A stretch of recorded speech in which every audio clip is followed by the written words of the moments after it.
Some of us have encountered this before. Are you kidding me? कहानी की शुरुआत साल 1979 में एक स्पेस स्टेशन स्काईलैब से होती है, जो कि स्पेस में रहकर एलियन लाइफ और दूसरे ग्रहों पर रिसर्च किया करते थे।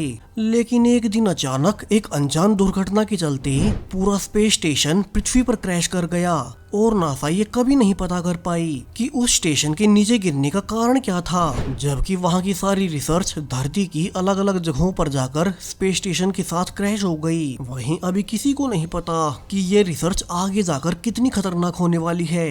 अब इस घटना के 18 साल बाद ऑस्ट्रेलिया के एक छोटे से टाउन का एक आदमी बहुत बुरी हालत में अमेरिका की एक नासा वैज्ञानिक डॉक्टर मार्टिन के पास फोन करता है। उसने रिवील किया कि उनके टाउन में जो स्पेस स्टेशन 18 साल पहले क्रैश हुआ था, अब उसके अंदर से कुछ अजीब सा निकल रहा है, सो वे जल्दी आ जाएं। और इसके बाद फोन कट गया। अब डॉक्टर मार्टिन 27 घंटे के बाद फाइनली उस छोटे से टाउन में पहुंच ही जाती है जहां से उसे फोन किया गया था। यहाँ उसने अपनी मदद के लिए 2 सोल्जर्स रॉबर्ट और ट्रिनी को भी बुला लिया। डॉक्टर मार्टिन अब उन दोनों को सेफ्टी सूट पहनाते हुए सब बताने लगती है कैसे आज से 18 साल पहले सेम इसी टाउन में नासा का एक रिसर्च स्पेस स्टेशन क्रैश हो गया था। वहीं तब नासा वालों को पता नहीं चल पाया कि वे एलियन लाइफ पर कौन सी रिसर्च कर रहे थे, लेकिन अब उसने पिछले कई सालों में पता लगा लिया है कि उस समय वैज्ञानिकों को एक एलियन फंगस मिला था जो कि किसी और जीव की बॉडी को होस्ट बनाकर अपनी संख्या बढ़ा सकता था। अब तीनों टाउन में जाकर देखते हैं कि यहाँ तो दूर दूर तक कोई इंसान नहीं है, जबकि यहाँ बहुत से लोग रहते थे।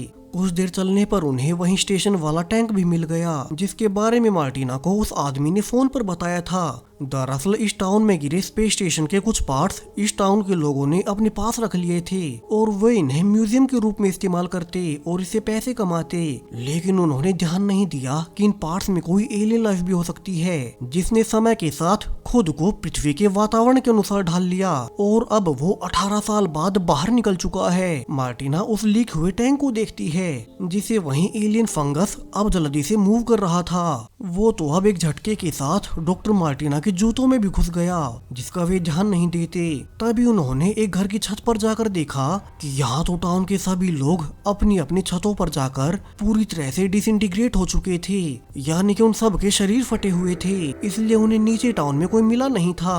अब डॉक्टर मार्टिना के अनुसार यानी कि वो एलियन फंगस सबसे पहले इस टाउन के लोगों में फैला और फिर जो कोई भी उससे इन्फेक्टेड होता उसकी बॉडी फट जाती, ताकि हवा के जरिए वो एलियन फंगस और लोगों को इन्फेक्ट कर सके। और ऐसे ही करके एक एक कर टाउन के सारे लोग मारे गए।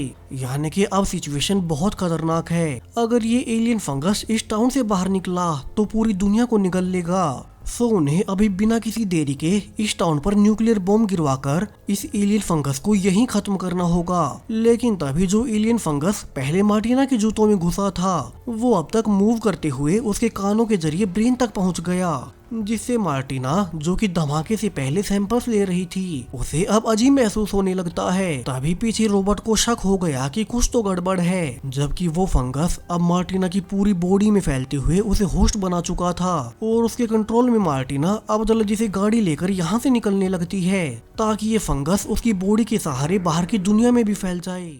जबकि दोनों सोल्जर्स रॉबर्ट और ट्रिनी उसे रोकने की कोशिश कर रहे थे, जिस बीच कुछ देर के लिए डॉक्टर मार्टिना को होश आ गया कि वो क्या करने जा रही है और तभी उसने गन उठाकर खुद को गोली मार ली ताकि ये फंगस बाहर की दुनिया तक न पहुंचे।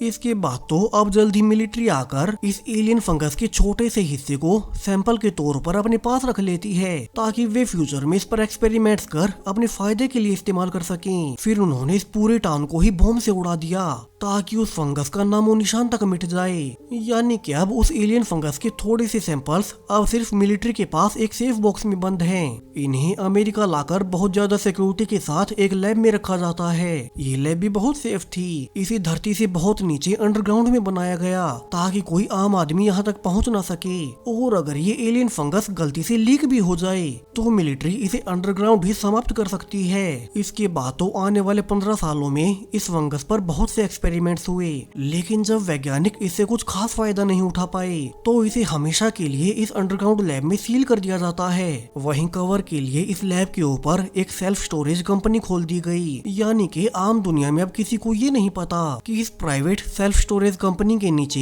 एक बेहद खतरनाक एलियन फंगस सील किया गया है, जो कि अगर बाहर आ गया तो पूरी दुनिया तबाह कर देगा। अब यहाँ से हम प्रेजेंट टाइम साल 2026 में ट्रेविस नाम के गार्ड को देखते हैं, जो कि इसी प्राइवेट स्टोरेज कंपनी में नाइट गार्ड की ड्यूटी किया करता है। आज उसकी पहले वाले शिफ्ट के एम्प्लॉय ने बताया कि उनकी कंपनी को एक नई लड़की नोमी ने ज्वाइन किया है, जो कि अभी नीचे लॉकर्स के पास घूम रही है। तो ट्रेविस उससे मिल ले और अपनी ड्यूटी को अच्छे से पूरी करे। वहीं वो जाने से पहले ये भी बताता है कि उसने कुछ ही घंटे पहले नीचे से किसी डिवाइस की बीपिंग की आवाज सुनी थी, सो ट्रेविस उसे भी चेक कर ले। ट्रेविस अब अपनी ड्यूटी पर आया ही था कि तभी एक बूढ़ी औरत अपने स्टोरेज रूम को एक्सेस करने के लिए आ गई, जिसे कि ट्रेविस रूल्स के अनुसार उसके फ्लोर पर मौजूद स्टोर वाले कमरे तक पहुंचा देता है। यहाँ इस स्टोरेज रूम में इस औरत का बहुत सा सामान था, लेकिन वो अब अपनी गन निकाल लेती है। दरअसल उसके पति की मौत के बाद अब उसके पास और कुछ नहीं बचा, इसलिए आज वो अपनी पुरानी चीजों के बीच खुद को खत्म करने आई थी। लेकिन वो इसके पहले उस कमरे में मौजूद पुराने सामान के साथ अपनी यादें जीने लगती है, जबकि ऊपर ट्रेविस को अब नीचे से अजीब सी अलार्म की आवाजें आने लगी। सो उसने नीचे घूम रही अपनी दूसरी साथी नोमी को मिलने बुलाया, ताकि वे एक साथ मिलकर इस आवाज के बारे में जांच पड़ताल कर सकें, जहाँ से दोनों अब एक दूसरे से मिलकर खुद को इंट्रोड्यूस करते हैं। हालांकि अब नोमी के पास लगातार उसके एक्स बॉयफ्रेंड के फोन आ रहे थे, जो कि बहुत टॉक्सिक है, इसलिए नोमी उसे पिक नहीं करती। जिसके बाद वो ट्रेविस के साथ नीचे बेसमेंट से आने वाली आवाज को सुनने चली गई। वहीं दूसरी ओर रिटायर्ड सोल्जर रॉबर्ट, जो कि अभी सो रहा था, उसके पास भी मैसेज पहुंचता है कि जिस स्टोरेज में उन्होंने एलियन फंगस को रखा था वहाँ कुछ तो गड़बड़ हुई है, और वहाँ से उन्हें अलार्म के साइन मिलने लगी। जबकि उसी फैसिलिटी में अब ट्रेविस और नोमी ने पता लगा लिया कि ये बीपिंग साउंड तो नीचे एक दीवार के पीछे से आ रही है। तो नोमी के अनुसार उन्हें इस दीवार को तोड़कर देखना चाहिए कि ये आवाज कैसी है। हालांकि ट्रेविस इसके लिए मना कर देता है। उसने बताया कि वो अभी पेरोल पर है, जिससे उसे ये जॉब मिलने में बहुत मुश्किल हुई। सो अगर उसने कोई भी गलती की तो उसे जॉब से निकाल दिया जाएगा। सो उन्हें अभी इस आवाज को इग्नोर कर देना चाहिए, फिर सुबह होने पर वे इसके बारे में कंपनी में रिपोर्ट कर देंगे। वैसे भी अब इतनी रात को उनके अलावा और कौन ही जाग रहा होगा। हालांकि नोमी ने कहा कि वे दीवार में छेद कर उस आवाज को देखेंगे, और फिर अगर कुछ भी गड़बड़ हुई तो वे इस पेंटिंग को दोबारा दीवार पर लगा देंगे, ताकि किसी को शक न हो कि यहाँ किसी ने छेद भी किया था, यानी कि उन्हें कुछ नहीं होगा। और ये सुनने के बाद अब ट्रेविस आखिरकार मान ही जाता है। जबकि दूसरी ओर रॉबर्ट अब एक सीक्रेट फोन निकालकर सीधा मिलिट्री बेस पर फोन कर खबर करता है कि उसे उनकी फैसिलिटी के नीचे से सिक्योरिटी ब्रीच होने का अलार्म मिल रहा है। सो उन्हें जल्द से जल्द वहां जाकर चेक करना होगा कि कहीं वो खतरनाक एलियन फंगस लीक ना हो गया हो। रॉबर्ट ने ऑपरेटर को अभी के लिए एक प्लेन भेजने को कहा, जिससे वो सिर्फ 90 मिनट में उस फैसिलिटी वाली लोकेशन पर पहुंच जाएगा और सब कंट्रोल कर लेगा। हालांकि अब मिलिट्री ऑपरेटर ईशानी ने बताया कि उस लैब की खबर टॉप सीक्रेट है, जिसके बारे में उसके समेत बहुत से लोग नहीं जानते। वहीं 18 साल पहले जो मिलिट्री लीडर्स हुआ करते थे वे सब या तो मारे गए या फिर रिटायर हो चुके हैं, यानी कि अब सिर्फ एक रोबोट ही बचा है जिसे कि उस फैसिलिटी के नीचे मौजूद उस एलियन फंगस के बारे में पता है, और अगर वो लीक हुआ तो पूरी दुनिया तबाह हो जाएगी। सो रॉबर्ट ने ईशानी को मामले की गंभीरता समझाते हुए बताया कि ठीक है, अगर मिलिट्री अपने सोल्जर्स नहीं भेजना चाहती तो वो खुद ही सब कुछ मैनेज कर लेगा, वो बस उसके लिए प्लेन भेजकर उसकी मिलिट्री हेड से बात करवाए। तो वहीं फैसिलिटी में अब तक ट्रेविस ने उस दीवार में छेद कर दिया था, जहां उसने और नोमी ने देखा कि यहाँ तो कई सारे डिवाइसेस लगे हुए हैं, और इन्हीं में से एक डिवाइस में अलार्म बज रहा था जिसमें लिखा था कि फंगस सैंपल्स लीक हो रहे हैं, और ये उसी के लिए अलर्ट है।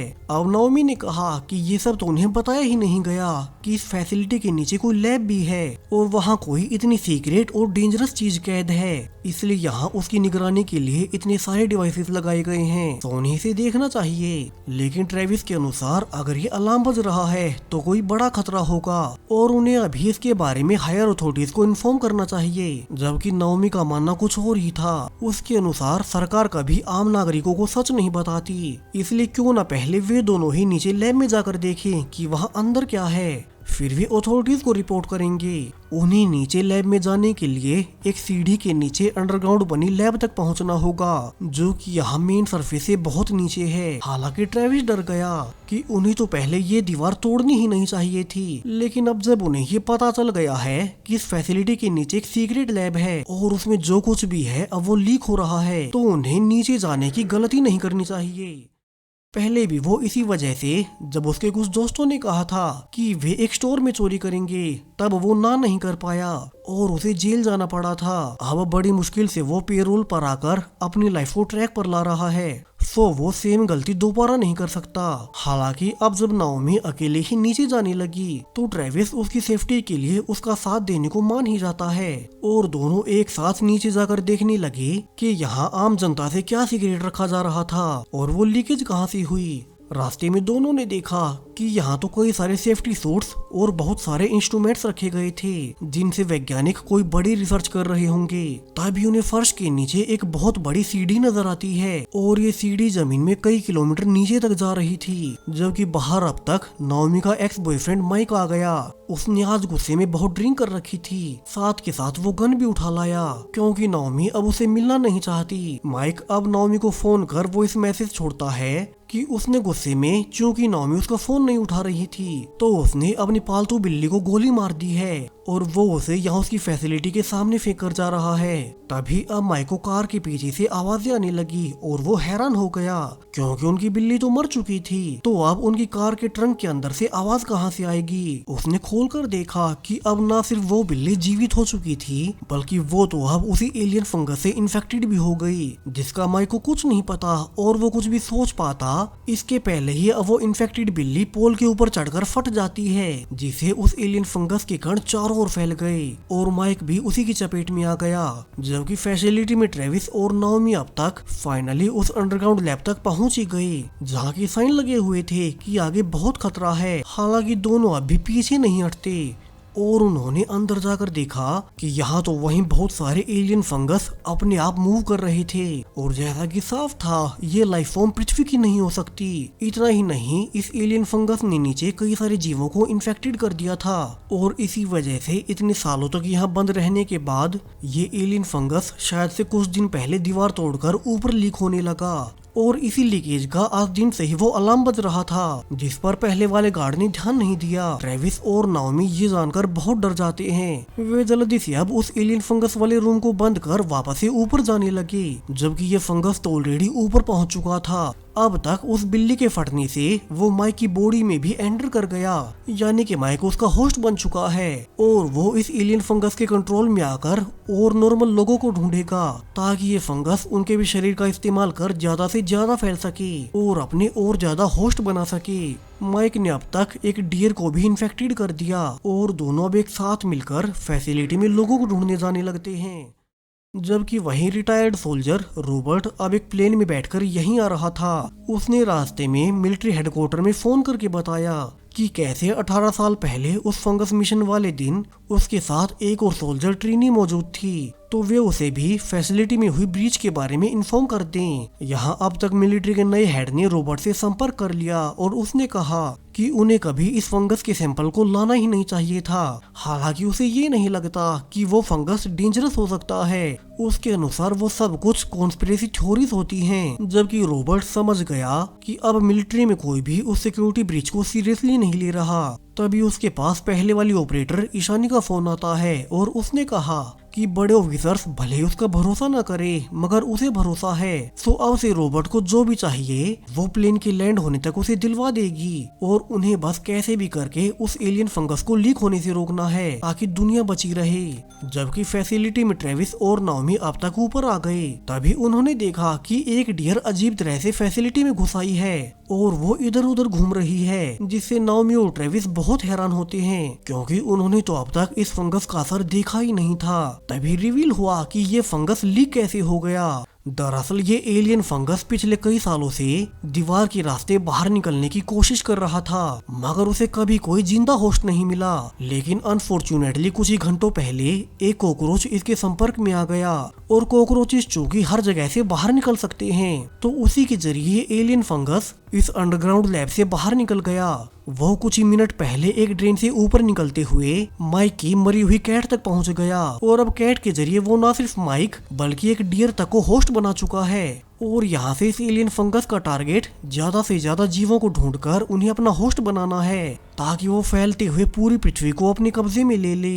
वैसे भी पृथ्वी ग्रह का वातावरण किसी भी तरह के जीवन को पनपने के लिए बहुत उपयुक्त है। सो अब ट्रेविस और नाओमी तो जल्दी से इसकी इन्फॉर्मेशन पुलिस को देने भागते हैं, लेकिन इसी बीच फिर से वो डियर उनके सामने आ गया और वो अब उनकी ओर भागते हुए तेजी से फट जाता है ताकि उसके अंदर मौजूद फंगस और ज्यादा फैलते हुए इन दोनों को भी होस्ट बना ले। लकीली दोनों एक शीशे के पीछे थे तो वे इन्फेक्टेड नहीं हुए, लेकिन तभी उनके सामने इन्फेक्टेड माइक चलकर आता है और नाओमी उसे देखते ही समझ गई कि अब वो इंसान नहीं रहा बल्कि वो भी उस डियर की तरह उन तक एलियन फंगस को पहुंचाना चाहता था। और जब दोनों भागने लगे तो माइक उनके पीछे गन लेकर भागने लगता है, जिसकी गोलियों की आवाज से वही बूढ़ी औरत जाग गई जो कि कुछ ही घंटे पहले यहाँ खुद को खत्म करने आई थी। तो वहीं बाहर नाओमी और ट्रेविस अब माइक से बचने के लिए एक खुले हुए स्टोरेज रूम में छिप जाते हैं, जिसे शुरू में माइक उन्हें देख नहीं पाता, लेकिन तभी ट्रेविस से गलती से आवाज हो गई जिससे माइक अब उनका दरवाजा खोलने लगता है, लेकिन दोनों ने इससे पहले ही उसे लॉक कर दिया।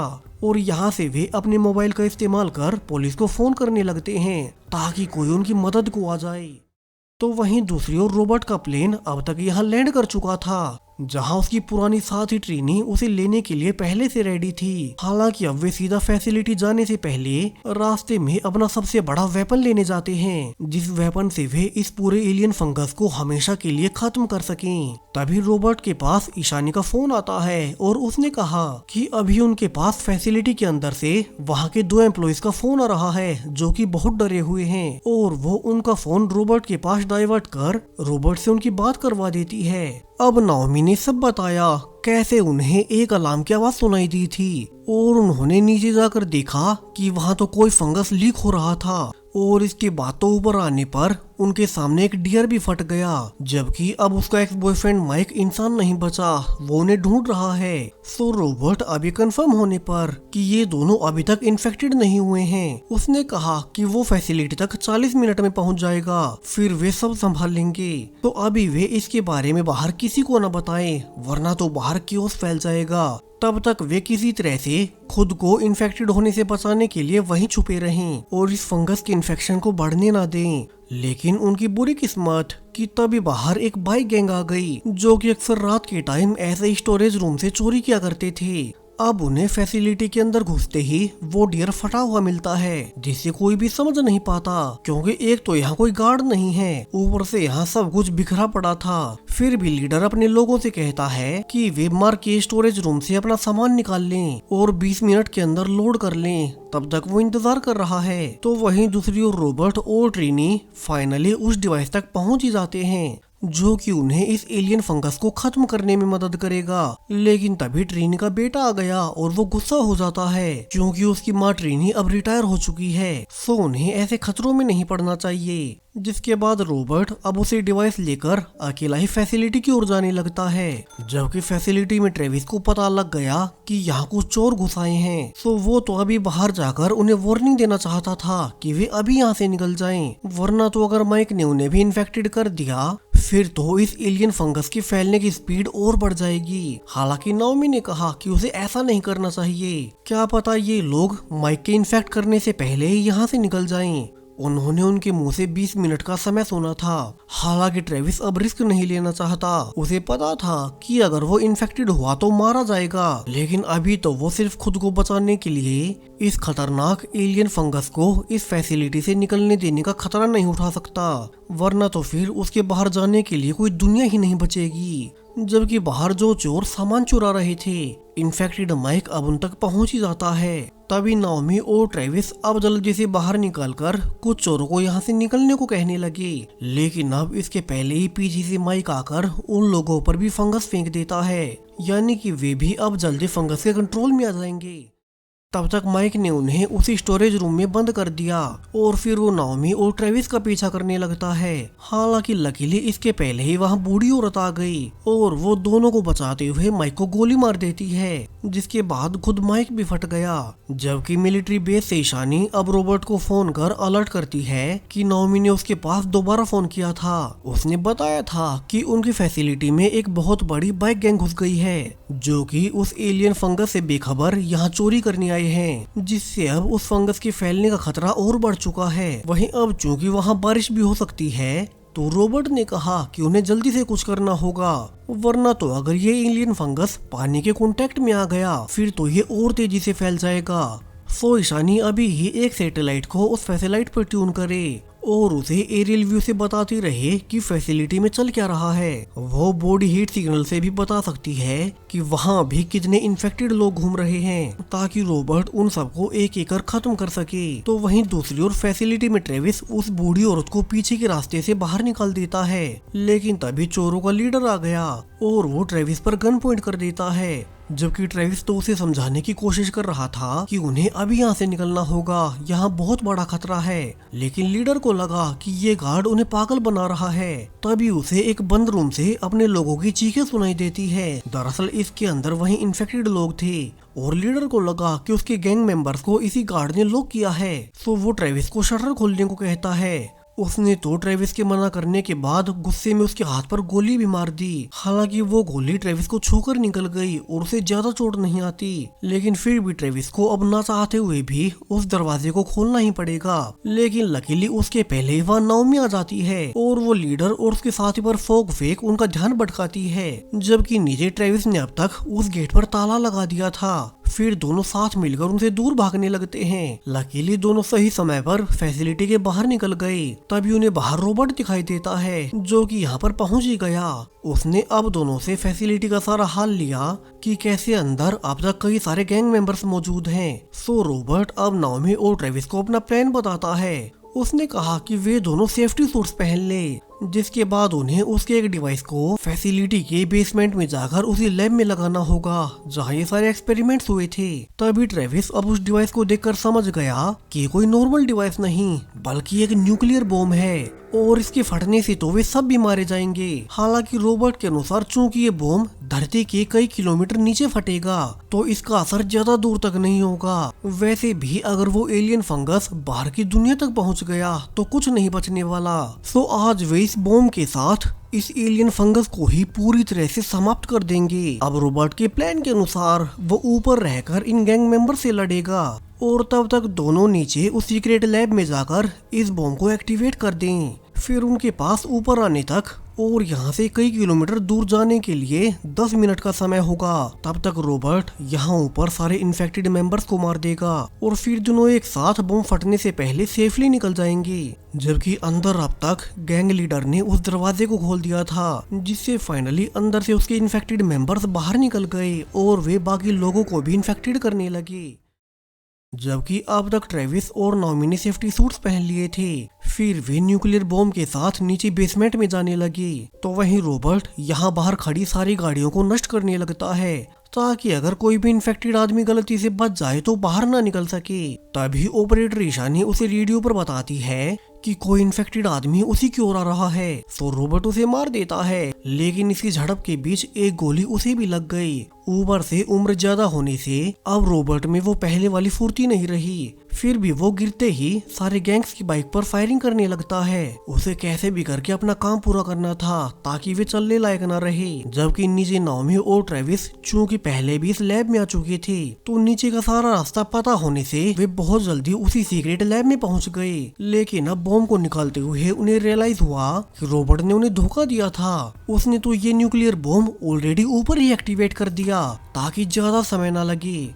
यानी कि अब दोनों के पास ऊपर जाने और धमाके से बचने के लिए सिर्फ 6 मिनट बचे हैं। ऊपर से इस बॉम्ब के पुराने होने से इसमें टाइमर में प्रॉब्लम्स हैं, सो ये जल्दी भी फट सकता है, जिसे दोनों अब जल्दी से सेफ्टी सूट्स निकालकर ऊपर जाने लगे ताकि धमाके से बच सके। जबकि बाहर कुछ इन्फेक्टेड मेंबर्स घायल रॉबर्ट की ओर बढ़ रहे थे और ईशानी उसे सावधान होने को कहती है। रॉबर्ट बाकी सबको तो मार देता है, लेकिन गैंग लीडर जिसमें अभी तक उस फंगस ने कंट्रोल नहीं किया था वो वो रॉबर्ट के पास से उसकी गन और गाड़ी की चाबी लेने लगता है, क्योंकि बाकी सब गाड़ियां तो बर्बाद हो गई और अगर ये गाड़ी भी चली गई तो रॉबर्ट और बाकी सब यहाँ से निकल नहीं पाएंगे। जबकि इस गैंग लीडर के साथ ये एलियन फंगस यहाँ से बाहर निकल जाएगा। लकीली तभी पीछे से रॉबर्ट की पुरानी साथी ट्रीनी आकर उस गैंग लीडर को मार देती है। जबकि नाओमी और ट्रेविस भागकर ऊपर ही आ रहे थे। रास्ते में उनके सामने कुछ और मेंबर्स भी आते हैं, लेकिन वे रुक नहीं सकते और वे उन सबको एक एक कर मारते हुए बाहर निकल आए। जबकि अब तक नीचे बॉम्ब का टाइमर मेल फंक्शन करने लगता है। तो सभी अब जल्दी से बाहर आकर घायल रॉबर्ट को इकलौती बची गाड़ी में बैठाकर यहाँ से दूर निकलने लगते हैं। जिसके बाद जब वे थोड़ा आगे गए ही थे कि तभी वो बॉम्ब ब्लास्ट हो गया और फैसिलिटी समेत आसपास का पूरा एरिया तबाह हो जाता है। रॉबर्ट और बाकी सब बड़ी मुश्किल से सही समय पर उस धमाके की रेंज से बाहर निकल गए। उन्होंने उस सीक्रेट लैब और एलियन फंगस को पूरी तरह से खत्म कर दिया है। वहीं अब तक ये खबर टीवी न्यूज में हर ओर फैल चुकी थी। दरअसल मिलिट्री ऑपरेटर ईशानी ने ही ये खबर हर ओर लीक कर दी। कैसे सरकार एक ऐसे खतरनाक एलियन फंगस को एक्सपेरिमेंट्स के लिए रखती है जो कभी भी लीक होकर दुनिया के लिए खतरा बन सकते हैं। इस बार तो एक रिटायर्ड सोल्जर, रॉबर्ट और 2 एम्प्लॉइज नाओमी और ट्रेविस ने इस फंगस को फैलने से रोक लिया, लेकिन सरकार आगे से ऐसा रिस्क न ले। इसके बाद ईशानी रॉबर्ट से मिलने आती है और उसने बताया कि वो खबर लीक करने के बाद भले उसकी जॉब चली गई हो, लेकिन उसने ये खबर दुनिया में फैलाकर सही काम किया है। अब सरकार ऐसी गलती फिर कभी नहीं करेगी। जबकि ट्रेविस और नाओमी अब नेशनल हीरो बन चुके थे और वे एक साथ रहने का फैसला करते हैं। इसी हैप्पी एंडिंग के साथ ये पूरी मूवी यहीं पर खत्म हो जाती है।